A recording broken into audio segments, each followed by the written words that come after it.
Ségolène Royal se moque des habitants d'Ouest. Elle se moque aussi de la justice, l'état de droit et la démocratie. La preuve, en janvier dernier, la ministre a commandé un rapport à son administration pour remettre en cause le nouvel aéroport du Grand Ouest. Elle s'oppose ainsi à un projet validé par 154 décisions de justice, approuvé par le Conseil d'État, soutenu par le maire de Nantes, le président du département et le président de la région. En réalité, ce rapport est une manœuvre politique. La preuve, dans leurs conclusions, les rapporteurs admettent eux-mêmes avoir manqué de temps et de moyens pour faire sérieusement leur travail.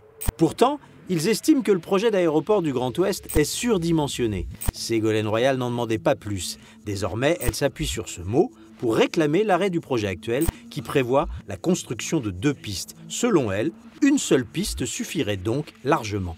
Son but est de nous faire croire qu'en divisant par 2 le nombre de pistes, l'aéroport serait 2 fois plus petit et coûterait 2 fois moins cher.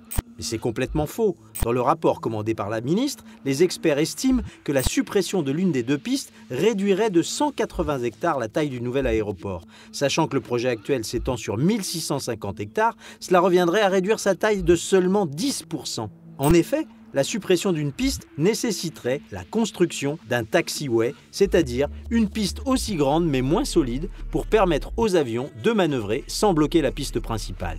Pareil pour le budget. Dans leur rapport, les experts estiment qu'en supprimant une piste, le coût du chantier baisserait au maximum de 10%.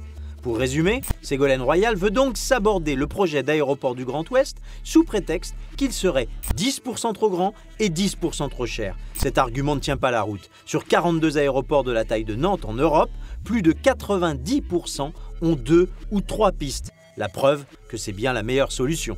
Le problème, c'est que Ségolène Royal ne cherche pas la meilleure solution.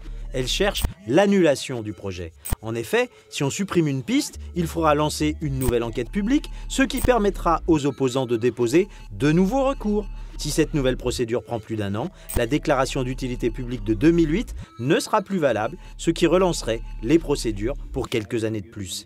Résultat, il faudrait alors continuer d'utiliser le vieil aéroport actuel, qui pour le coup, lui, est franchement sous-dimensionné. C'est d'ailleurs écrit dans le rapport de Ségolène Royal.